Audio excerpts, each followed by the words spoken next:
ఆయన రథము దిగల, ఆయన లోపలికి రాలా, ఈయన కూడా బయటికి రాలా. ఓ 7 సార్లు యోర్దానులో మునగమను పో అన్నాడు. అంటే ఏమన్నాడు?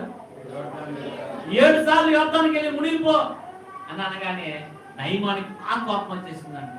ఇదేంటి, నేను రాజుగారి రికమెండేషన్ లెటర్ తీసుకొచ్చాను, ప్రవక్త వస్తాడు అనుకున్నాను, బయటికి నా మీద చేయి పెట్టి చెయ్యి ఆడిస్తూ ప్రార్థన చేస్తాడు అనుకున్నాను, నన్ను గౌరవించి నన్ను బాగు చేస్తాడు అనుకున్నాను, అని ఇవేమి చేయలేదని కోపం వచ్చేసి బాగా బిర్రు కోపంతో వెళ్ళిపోతున్నాడండి.